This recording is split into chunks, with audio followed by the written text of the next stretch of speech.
See? Testing. Alright. So let's go into it, people. Let's go into it. Today, obviously, got one of the biggest stories is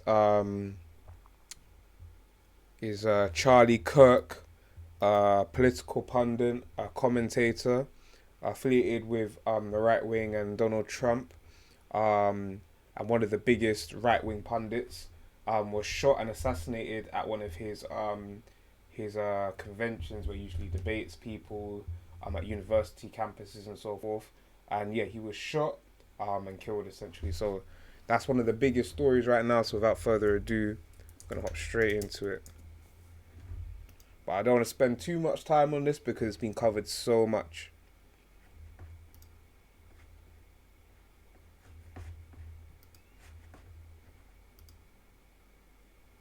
Oh.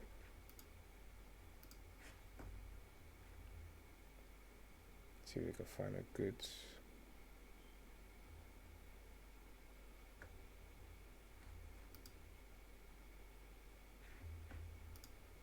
Not counting gang violence. Great. Yeah, shit, that's graphic.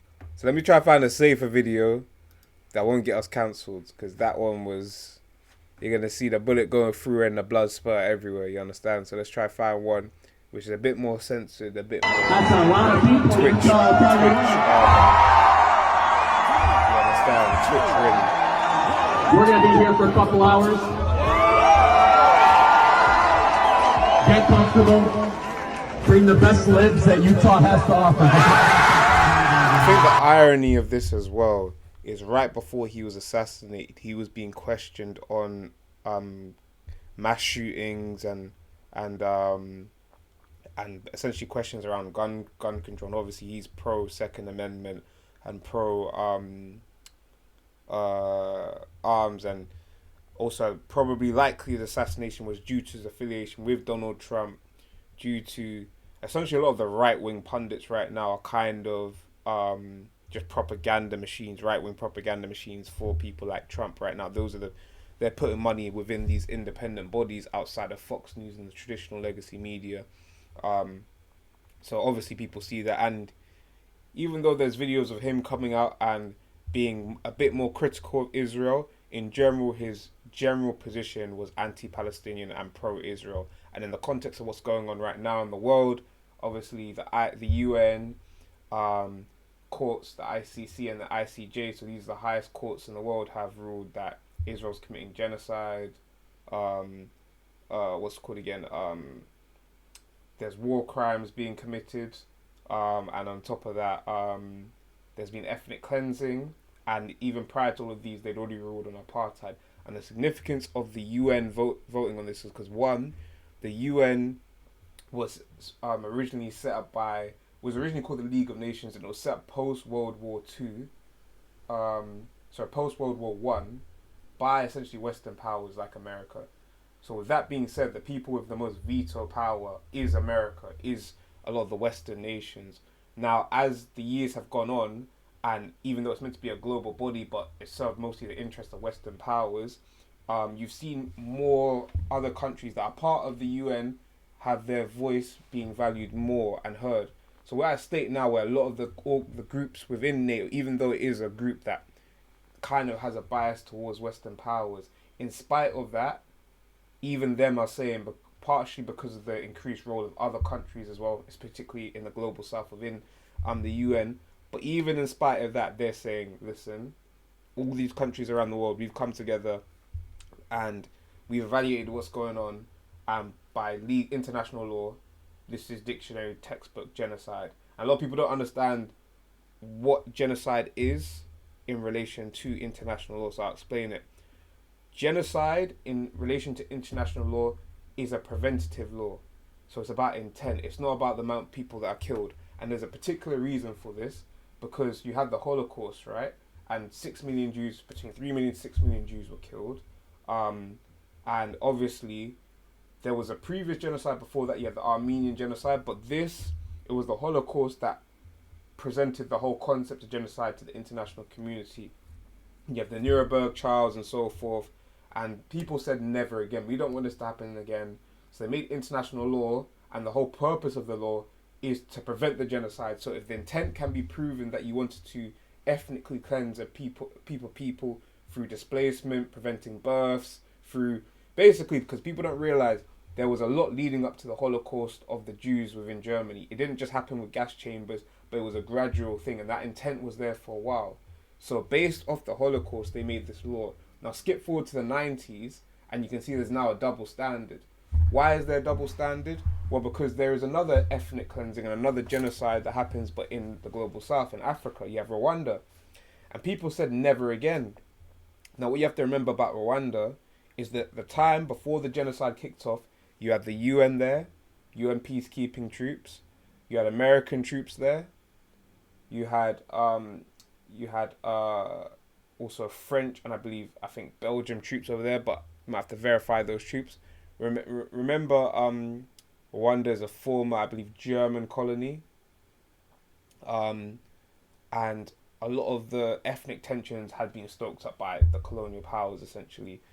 The ethnicities weren't really a thing. It was more so to do with clanship and property. Yes, those divisions were there, but it wasn't really an ethnic thing. It was more so to do with who was settled, who was the elite, and who owned cattle. And those were the Tutsis, and those that weren't were the Hutu. But it was a bit more fluid. But these became more distinct along ethnic lines, obviously, when the Germans arrived. Now, fast forward, this boils over. You have all these European and international bodies there, and what do when the Hutu start ethnically cleansing the Tutsi? All the European powers, the same ones that said never again, the UN peacekeeping troopers, their priority was to protect Westerners and get them out of the country. And not only did they help them get out of the country and said we're not helping any of Rwandans, but on top of that, some of these same powers, after they got their people out of the country, then funded different sides of the conflict, like the French, like Belgium. So post-war, basically Rwanda said, yo, you guys said you have this international law saying never again, but it happened again. So that's why in this context, the international law around genocide is preventative. You can't wait till all the people have been killed to say it's a genocide. The whole purpose of the law is to prove intent, because you don't want another Holocaust and we don't want another situation in Rwanda. And these were some of the biggest incidents that was brought to the international court. So he's pro-Israel in spite of there's a current genocide going on, if that makes sense. So the only reason I really had to explain that is because, one, a lot of people don't understand the concept of genocide, and two, people don't understand the gratification of where people stand on, because the genocide means you're ethnically cleansing, you're killing a group of people, and the genocide's ongoing now. So yeah, he was assassinated, and most likely was either based off him being affiliated with Israel, or him being affiliated with Trump, or him being a right-wing pundit. These are the three most likely reasons why he was assassinated, which means it was a political assassination, essentially. But remember, America's in a very divisive place, and it's very bipartisan. So yeah, we're going to hop back into this, but that was my 2 cents, essentially, on when we're trying to conceptualize why someone might do this, right? You have to understand the different political motivations, and this isn't a justification, but it's understanding the incentives that will motivate someone to do something like this, essentially. So yeah, he was a very big commentator, and his in particular, I would say also he was young, so he was about the same age as me, I believe, 27. But it was because as a right-wing pundit, remember the Republicans traditionally get a lot of the older supporters, but he was tapping into a younger audience, you understand? So that's also another potential incentive for anyone that potentially is anti-Israel. And remember, anti-Israel isn't just pro-Palestinian people, but you also have people on the right, usually driven more so by anti-Semitism, but also anti-Israel. So there could be a plethora of reasons why that. Probably also the fact that he's affiliated with Trump, and a lot of people don't like Trump for various reasons.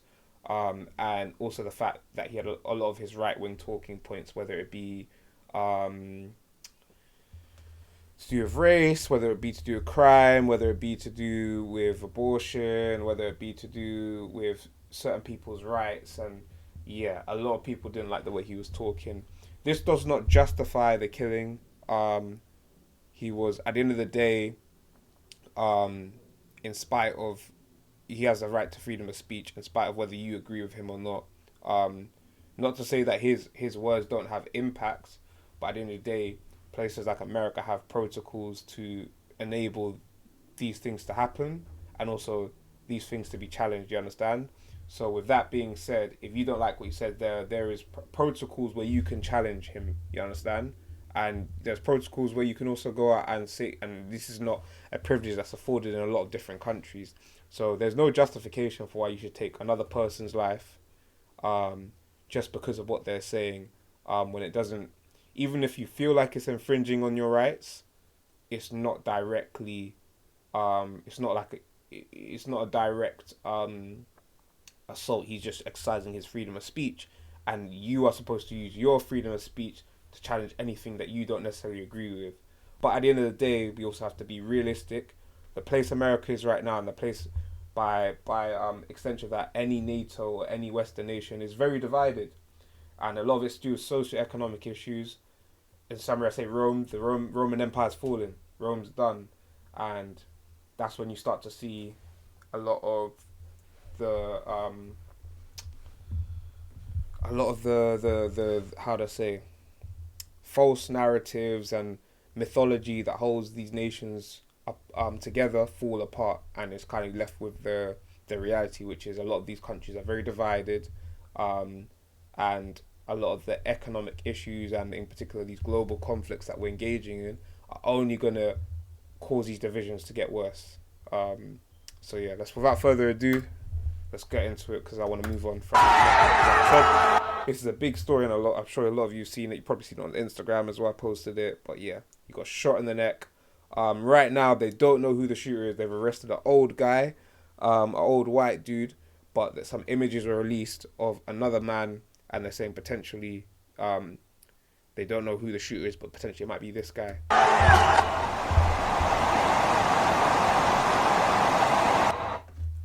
I go on my Instagram.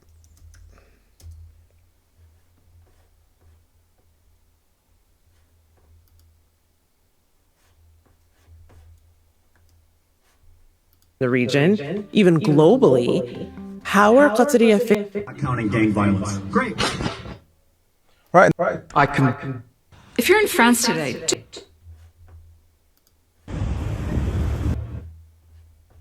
Alright, so we're on the Frontline Media, Instagram. You can see this is the aftermath of the shooting. So it's very chaotic. Oh my gosh! Yeah. Oh my He God. was a big commentator on Turning Point USA. One of the co-founders as well. And this happened at Utah Valley University. Yeah, he's dead. He's dead. Anyone that's seen the video, there isn't much. Oh my God. Rest in peace. Like I said, irregardless of how you feel about no one deserves to lose their life.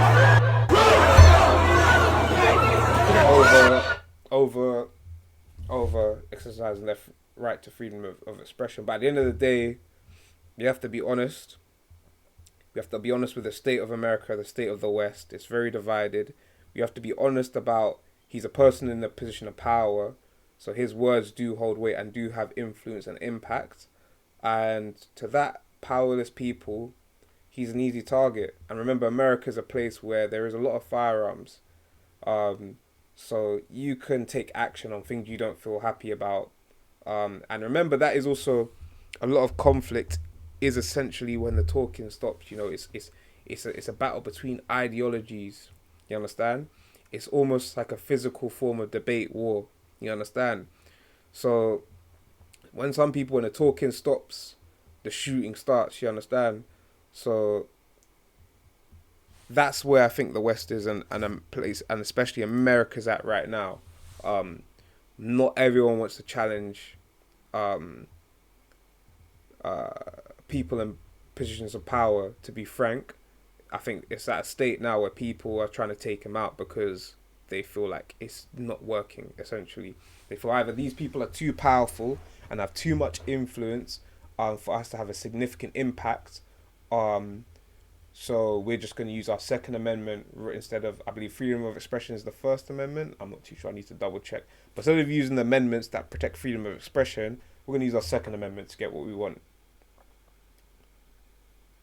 And if you're being honest, remember, how did the Americans get their independence from the British? So we have to understand that there is a fundamental contradiction within the Constitution where it provides two opportunities to get what you want. And if we look at the honest history of America, America is not Britain. It's not these other places where, yes, Britain is a bad man person. Don't get it twisted. But what Britain does is play chess. And what I mean by that is they will throw you in a war, but they already have all the info on you. And when they're about to win the war, that's when they'll force you into diplomacy. So even though there was no chance of you winning this war, they made you sign contracts and so forth, pretend like this war was ended through a fair agreement, even though they had all the leverage, you understand? And most of American history, it wasn't solved through diplomacy, it was solved through the war to the end, you understand?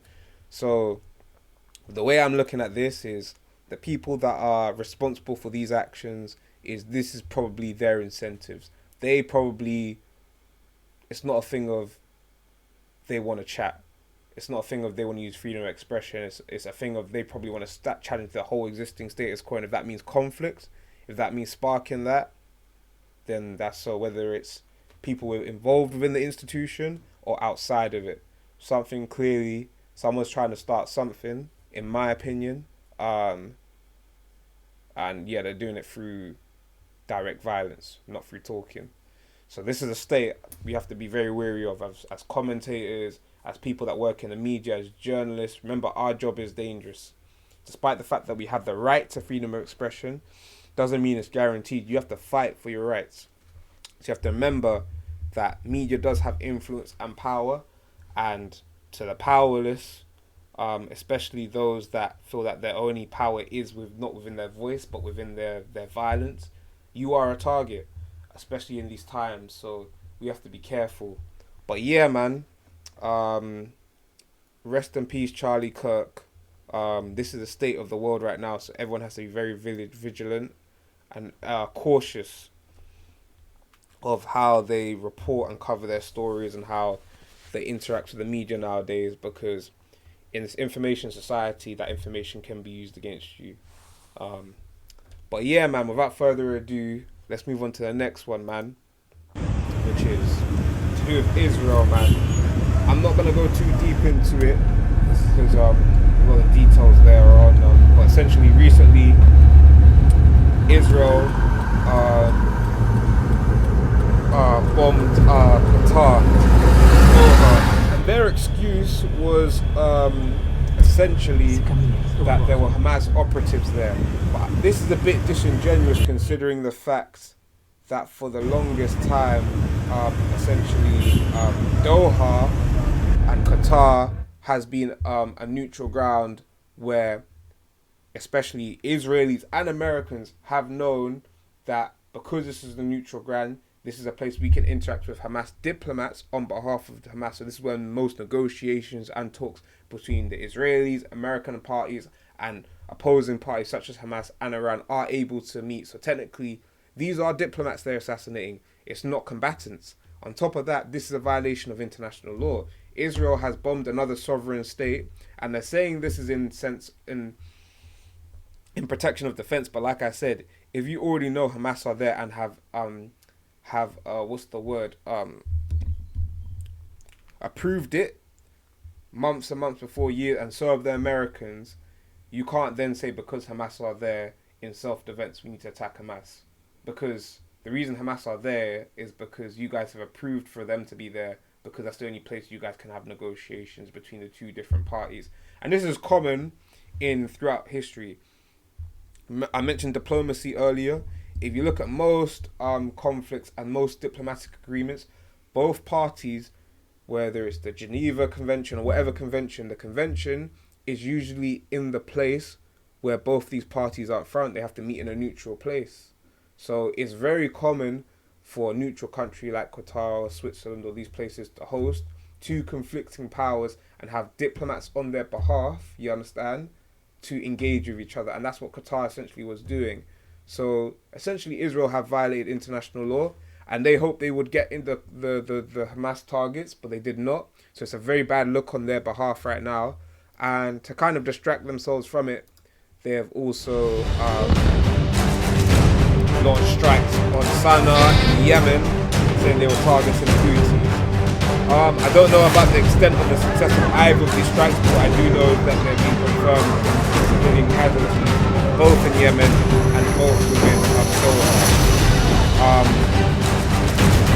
The Israelis said they warned the parties, but Qatari governmental representatives have said this is disingenuous and far too little too late, because the notification, we weren't given due ample time to, one, challenge what you guys are doing, and two, to prepare for whatever's happening.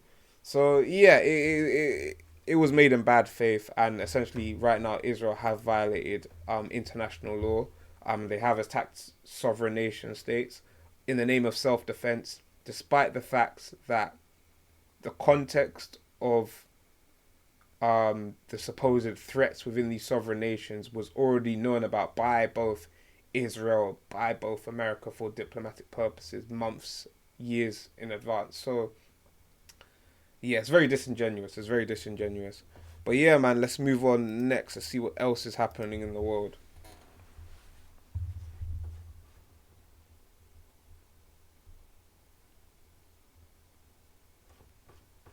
Oh yeah, this is what I was talking about. So this is a supposed individual. Welcome back to BBC News, and straight to breaking news, an important development from the US, because the FBI in the last minute or so have released a picture of a person of interest in the Charlie Kirk killing, and that is what they have just posted on their account. Earlier there was a news conference about 3 hours ago where they told us that they had identified a suspect, they were tracking a suspect, they had tracked him onto campus, they had tracked him off campus, they had recovered an automatic weapon, they had said he was likely to be of college age, and they were going through a few more processes before they said they would release the image to the public, and now they have done that. There is the image on the screen, and I'm sure in the coming minutes and hours there will be a closer image, an enhanced image around the face, but they're dressed in black.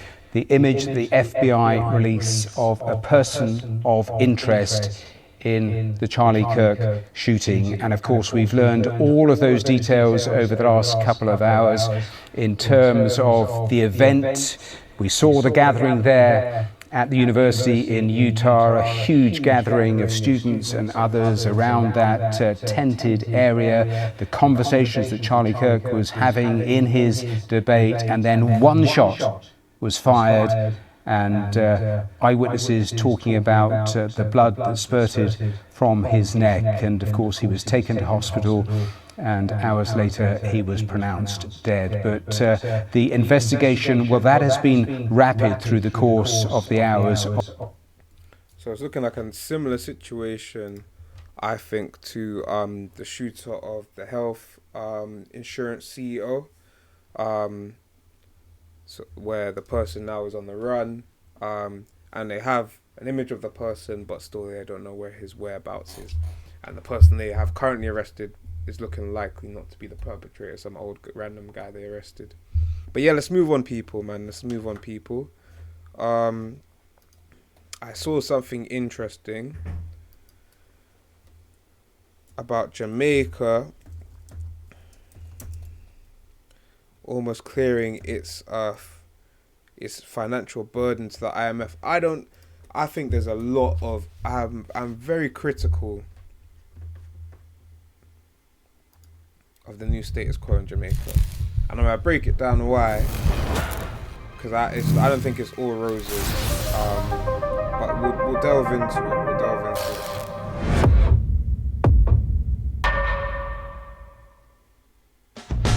But to remember, a lot of these countries, including Jamaica, including Nigeria, were set up by corporations on behalf of the British Empire and other European empires to serve their interests. And initially, it wasn't this African slaves that were benefiting when they arrived. It wasn't the indigenous people, but it was the descendants of colonists and the corporations and the government and monarchy that was benefiting off the wealth of Jamaica. So remember that before I even go into what I think is going on today. But remember that just because Jamaica's doing well on paper does not necessarily mean... Sorry, people, I've already told you, there's no co-hosting. This is a stream, you understand? If you want to see what I go on, click on the link here. Click on the link.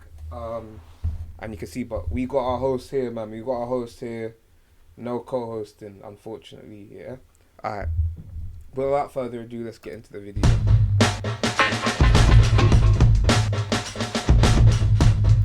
Jamaica is about to close a major chapter in its economic history. For decades, the country has been tied to the International Monetary Fund, more commonly known as the IMF. From large bailout programs in the 1970s to strict reform agreements in the 2010s, IMF support has been both a lifeline and a burden. You know, I remember back in 2013 already, the odds were not that it was going to be successful. Now, in 2025, Jamaica's outstanding balance with the IMF has fallen to a tiny fraction of what it once was. At the end of June 2025, IMF records show Jamaica owed just SDR 21.24 million. That translates to about 28 million US dollars.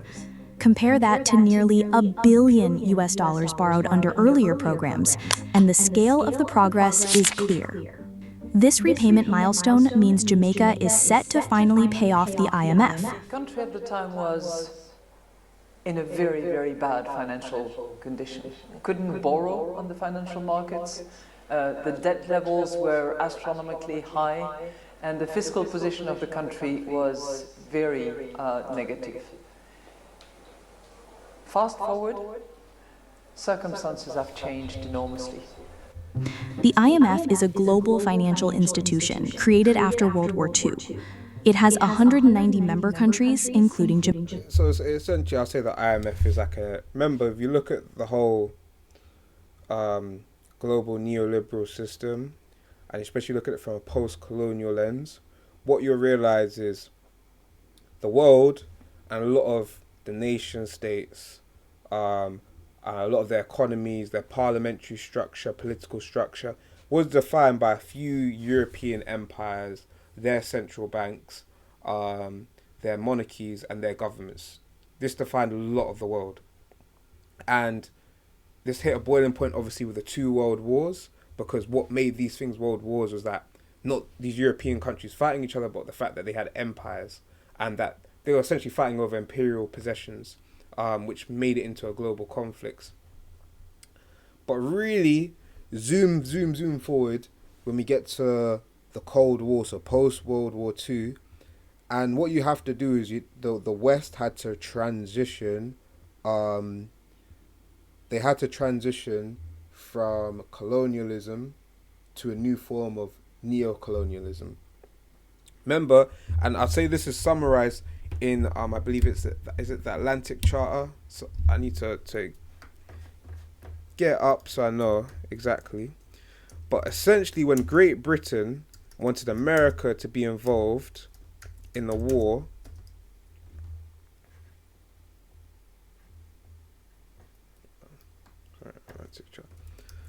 America said, okay, we'll let you guys join the war, but it needs to be, you guys need to let go of your colonial positions. And why? Because the West was about to enter a Cold War, post-World War II, with the Soviet Union, because they were communists. And the biggest fear, remember, all these Western, sorry people, I've said no co-hosting. Sorry, no co-hosting. The biggest, what's it called again? Threat at the time, especially to the elite across all these empires, across all these nations that essentially run and are the main benefactories, was communism, was the workers being empowered within their nations. So, in fact, after they defeated the fascists, a lot of the same Western nations employed a lot of these fascists, because the biggest anti-communists were the fascists. But at the end of the day, you can't fight communism with capitalism and democracy if you have colonial subjects.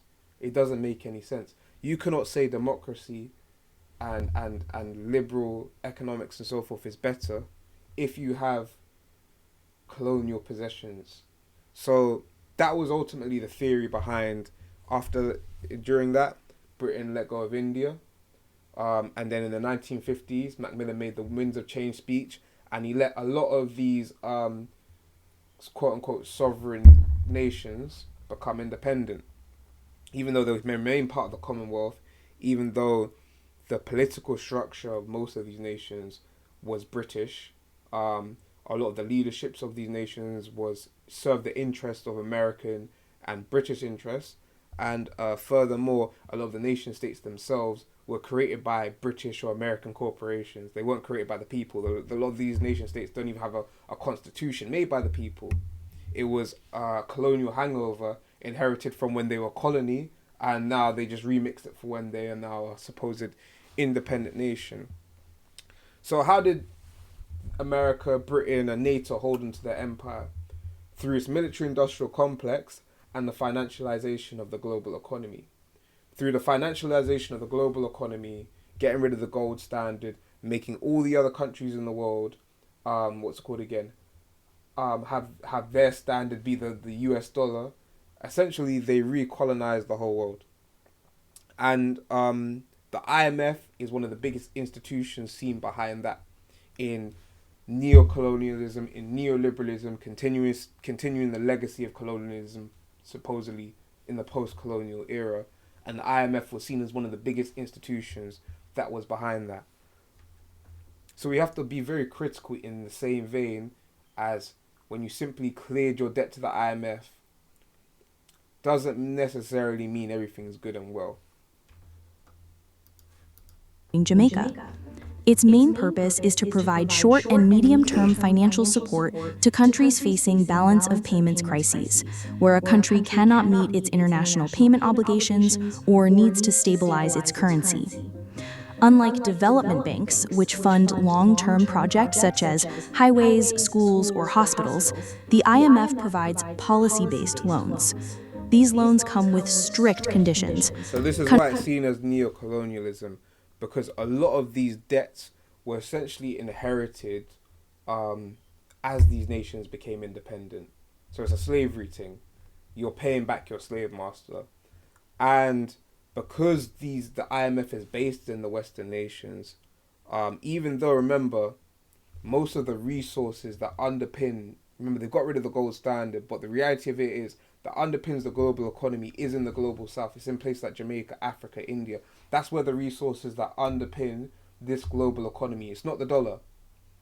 But in the same vein, the IMF, this is where the neo-colonialism part comes in. They say, if we invest in you, you guys have to follow these policies. And a lot of these policies structured the nation in a way where it benefited the elite from the West and it benefited the West as opposed to the common people within these nations, you understand? And that's where the neo-colonial factor comes in. Because they have influence over policy to get investment, it's a neo-colonial thing. Countries that borrow must commit to fiscal reforms, structural changes, and tighter financial discipline. For Jamaica, borrowing from the IMF became unavoidable in the early 2010s. The country had one of the highest debt-to-GDP ratios in the world, peaking at around 146% in 2013. That meant Jamaica owed nearly 1.5 times the value of all the goods and The reason I say this services as produced well in is, its... at what cost does this come? Because you're not just going to pay off a debt simply through nothing. You might have to sell off public assets, national assets.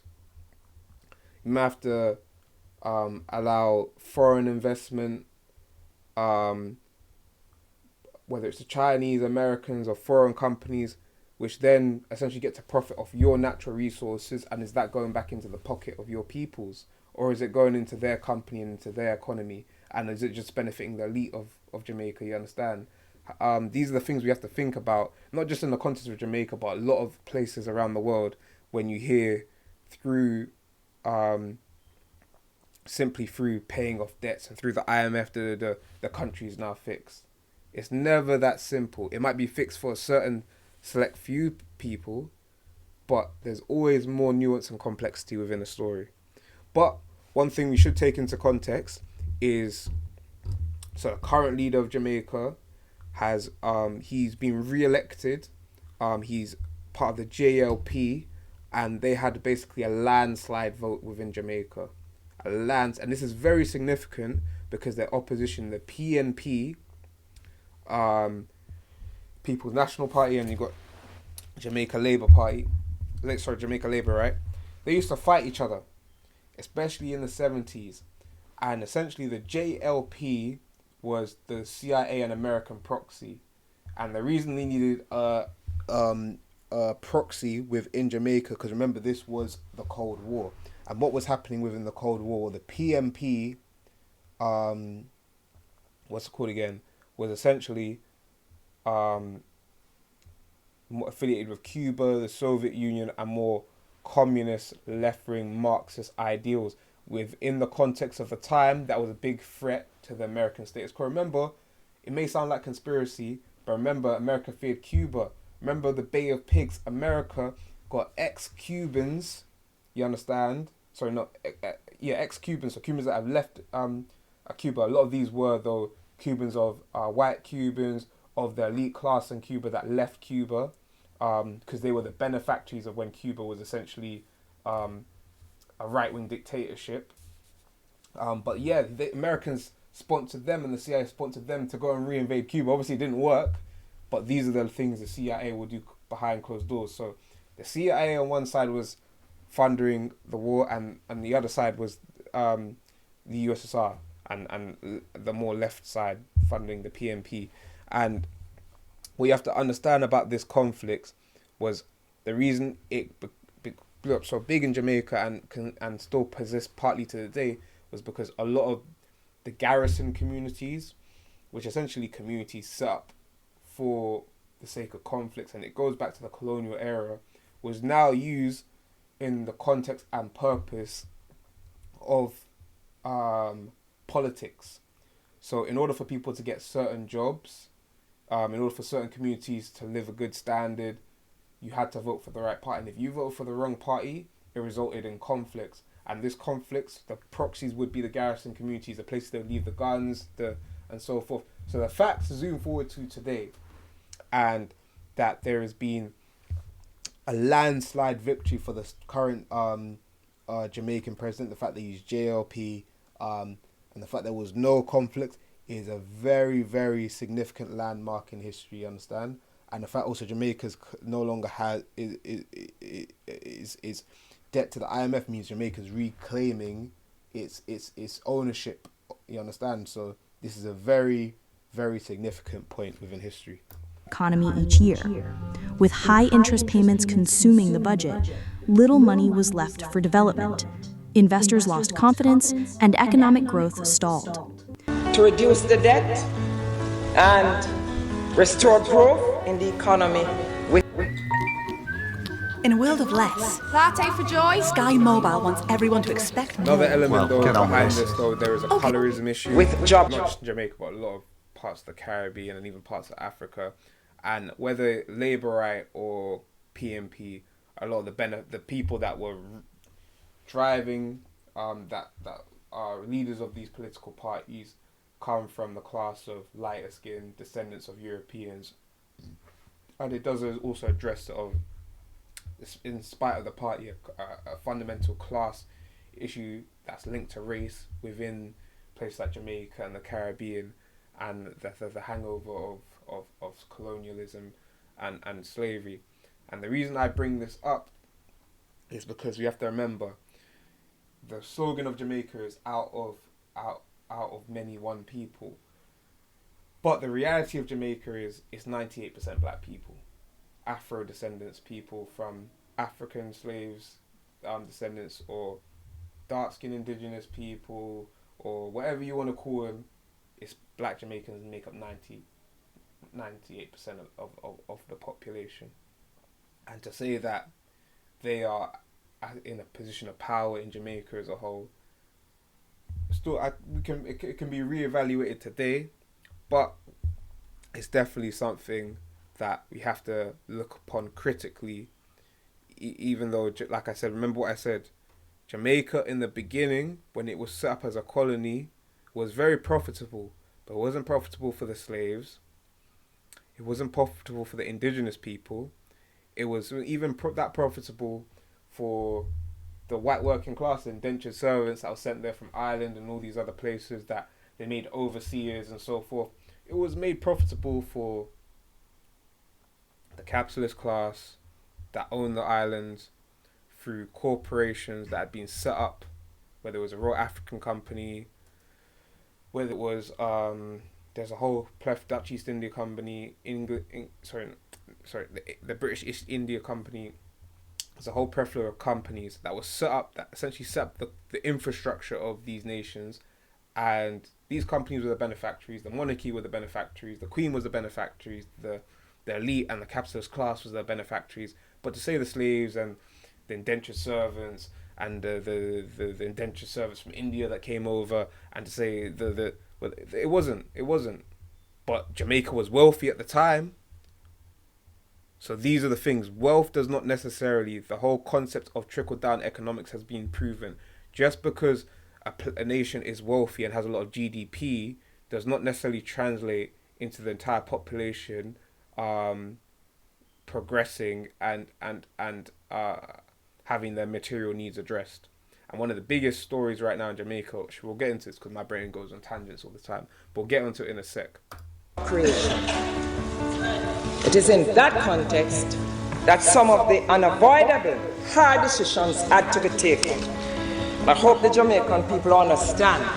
I think there are a couple of points that we need to make. Is that we have a particular economic problem, a problem caused by a public debt which is just too high. In 2013, the IMF approved a major program called the Extended Fund Facility, or EFF. This arrangement gave Jamaica access to SDR 615.38 million, equivalent to about $932 million at the time. The first disbursement, worth about $207 million, was released in May 2013.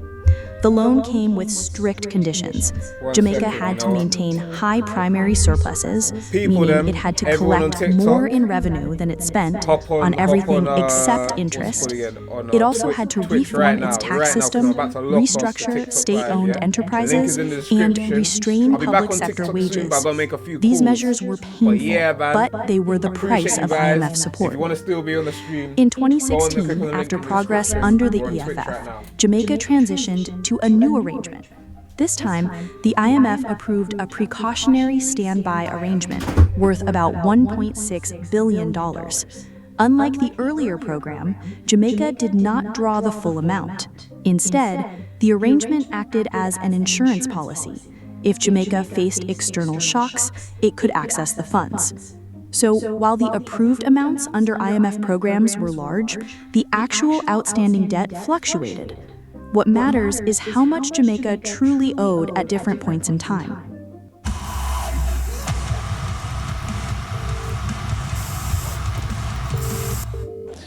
Now, when you look at what we've been able to achieve during this period of stabilization, though it involved trade-offs, though it involved compression, we had 20 consecutive periods of quarterly growth between... Well, my general, I'm on stream right now, yeah? So right now we're on a stream with a Maroon Chief, and right now we're streaming the Jamaica election, and we're streaming Jamaica and the IMF. So what I was saying right now, obviously there's a lot of positive news around the JLP and the current leader in Jamaica, but I think there's some things we do have to be critical. You understand? Because not everything's roses. Yes. So they're saying right now a lot of positive things, that Jamaica is no longer in debt to the IMF and so forth. But my question I was posing was, does this necessarily mean this will benefit all the Jamaican people, or will it benefit just a few? Yeah, all right. You see, now, that happened there. I'm on live, yeah? Yeah, you're on live right now. All right, yes, this is the Maroon Governor General for England. And what we're saying now, the Labour Party, what they're voting now, is the same poverty, the same destruction for us. Okay. Yeah, they're working with some man where destabilize us for country, keep the country in that we can live. The youth them can born and fly away, go be a slave anywhere in the world, and don't develop the country. So that is the method that they use all over upon our people. Say, no matter who in power there, yeah, if you're not a Maroon, you have no right there. All the man on the island there have the right to that island, entitled for that island, to own that island. Is the Maroon them. Yeah, so the rest of any man that's Jamaican and you're not a Maroon, sign up to the Maroon government, a Maroon part of the Maroon nation, you don't have no right in a Jamaica. You're just a slave as a Jamaican. A Jamaican is a corporation and a bank. This is what I was saying earlier, people. Remember, Jamaica and a lot of these other nation states were set up by corporations. You understand? To set up infrastructure for a capitalist elite class in the UK, for the monarchy, for a few select group of people, and they made wealth of it, but the slaves didn't make any money. The Indian Indentured Service didn't make any money. The indigenous people didn't make any money. No. But Jamaica was a very, very wealthy place in that time. Don't get it twisted. Colonial Jamaica was very, very rich. So we have to remember, just if Jamaica is wealthy now, just if Nigeria is wealthy now, doesn't mean all that wealth is going to everyone. All right. So what happened now? The Maroon them in the island. We give them a chance back in the days to run the country, and be, because we think them gonna be smart and business wise for create instructor and not plans. But we'll find out that they are dunce. And they have our silver, they have our gold, they have our everything, our land. So we know come in now and realize now in this time, say they are, all of them is scammer. They don't care about the citizen down there. So we have to nationalize our people back now and make them be sovereignty national. Do you think, I'm going to pose a question to you. Okay, there's something around the world called Dutch disease, right? And I'll explain what Dutch disease is. Dutch disease is, say, for example, a country like Nigeria, a country like Venezuela, places where there's a lot of oil. They discover a lot of oil. What ends up happening is all this oil ends up benefiting another nation, another economy, and just the elite within that country that are benefiting off it. And the rest of it causes political corruption, poverty, inequality, like we see in Nigeria now and other places, you understand? So we call that Dutch disease.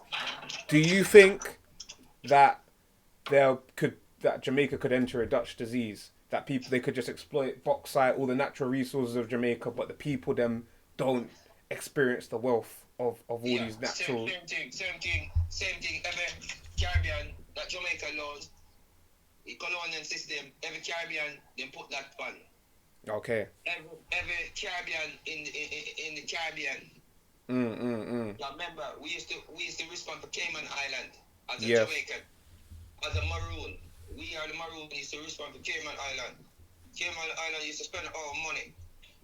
We are the ruler for England, and many things what happen. People think we are foreigners in England. What we learned since I've been here, we are the rightful owner for this island. We are the first is here. Yeah? Some of the first peoples across the whole world, whether you're talking Americas, England, the first, I mean, if we pull up the Cheddar Man right now, it's a black person, you know. We have to remember the first migration out of Africa was all black people. It wasn't until the you see later migrations from European farmers, and even before that, nomads from the Middle East, that you see a lot of Europe become light skinned. A lot of the first peoples across the whole world was all dark skinned people, dark skinned black people. Right. So we are the traveler. We used to travel all about a civilized place. And we teach people to brush teeth. 3 times we civilize Europe.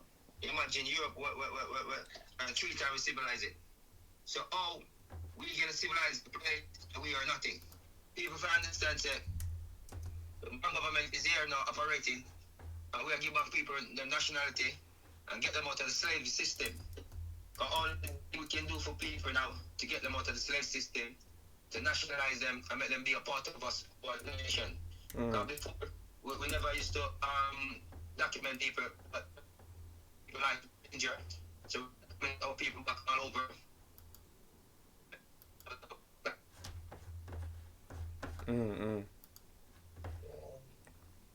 But yeah, man, people, what we're gonna do is we're gonna end the stream here and we're gonna resume it, because this is a very important issue. What's going on in Jamaica right now, because it's a case study for, I think, all over the world. And right now, I'm not a bad man person. All hands up to the fact that Jamaica is clearing its debt and it's gonna have a lot of a brighter future. But we always have to be critical and ask, who is that for? Is it gonna benefit everyone? And if it's not gonna benefit everyone, what should the rest of we be doing? How should we be preparing for it? And before I end the stream, I want to click on actually one story, which is the privatization of Jamaica's beaches. And right now, see where my grandparents live. My grandma's Jamaican, and rest in peace, my grandfather, he was Bayesian. But they retired in Antigua. And in Antigua, all the beaches are public. But in Jamaica, like a place like Nigeria as well, a lot of the beaches are private. So what does this mean for the fishermen? What does this mean for the local communities that rely on the beaches as their lifeline? And this is probably this privatization of the beaches is probably what also contributed to Jamaica clearing its debt, because Jamaica's main economy is tourism. So you have all these new fancy hotels, you have what's it called again, all these foreigners coming in spending their money, but the hotels, the companies might not necessarily be Jamaican. They might employ Jamaicans, but are they paying them the right wages? You understand? So these are the questions. All right. Number one, you come there selling out the island to private. This is where they work. Say they don't have another job. They don't have nothing else to turn to. Tourists can pay for exclusive access to beaches at Not all-inclusive backed by resorts. gold. Yes, like But I said everyday earlier, Jamaicans people. are increasingly being blocked out of that. When you push a fisherman from a beach, where did you want him to go? We are living in between waters, and we have no access to a beach. Some Jamaicans are organizing to take down the colonial-era land laws that still affect them today. Jamaican came into emancipation landless and homeless, and that problem have not changed in Jamaica. And they're suing companies for cutting off their access to the beaches. And we also will not stop until the entire Jamaican public is able to access them. One thing I notice about the Caribbean in general, and from my travels there, and from the history I know, is that a lot of The Cayman Islands is probably the most obvious example because after obviously the British took the Cayman Islands from Jamaica, the City of London and the Bank of England have embezzled a lot of money through the Cayman Islands. A lot of politicians have bought assets in West London and all these expensive areas through essentially shell companies. So my question I pose to the people then is a lot of this private and financialization and so forth. Where does that leave if you're poor in the Caribbean, you're born there. Do you have more power than a foreigner with money? That's my simple question. You're born there, but you haven't got money. Do you have more rights and privilege than a foreigner that can buy your passport? Because a lot of these places, like Dominica, you can buy citizenship if you bring money into the country. You buy up the place with the fiat currency, isn't it? So these are the things I want us to think about as Africans, peoples all over the world. We have to be very critical when the colonial news and all these organizations says Jamaica fixed and it's better, Nigeria's fixed and it's better. What does the common Jamaican say? What does the common African say? But yes, people, without further ado, I'm going to end the stream there and I'm going to resume this tomorrow with Governor General Stargy. Yeah. Like I said, my paper. Yeah. My brother. Yeah, before you go, yeah. My paper in Jamaica, all over the world. Buckingham Faso. Yeah. Captain Chari. No tax in this country to pay. No food tax, no clothes tax, no business tax, no working tax. Everywhere in the world, the maroon them say no tax to pay. Come and get a maroon document and say, in America, Canada, anywhere we live, we don't pay tax. But we are the maroons. Yeah, maroon don't pay tax in the world. You're not colonial. And this is the only thing we say, no colonial don't own the earth no more. Yeah, because we find no colonial is thief, liar, and criminal. And they stabilize our people and they evaluate us. Yeah, and don't like us. None of these colonial entity, people, don't like we. They vaccinate us and depopulate us and give us disease for a born. They are the one create HIV, they are the one create every disease around. Yeah. We don't want them to live around us no more. They set law on for them people. We set law on our people. Yeah. They to guide for them people. We guide our people. Because they are junkie. Want to lead us. Want to protect us.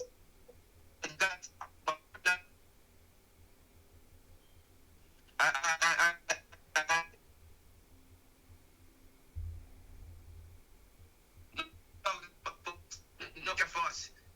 This disability, all our kids them.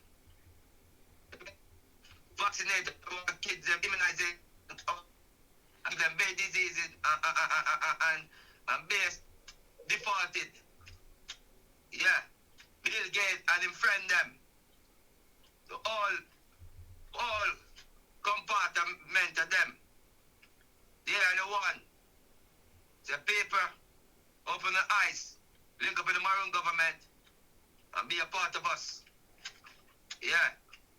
Enough is enough. Yeah. Enough is enough, my paper. All over the world. Log into Frontline Media. This is the media. We're covering the truth and the right and the justice for our nation all over the world. This is a multicultural Frontline Media. Yeah, no racism. Come on. Like I said, black and white is going through the same thing. Every day. Black pay tax, white pay tax. Look in the earth. What is going on? The man.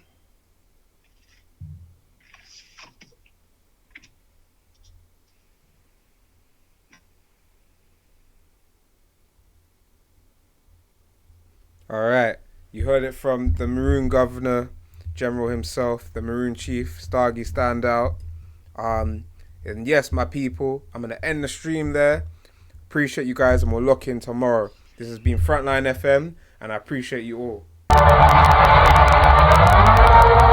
are tuned in to Frontline FM.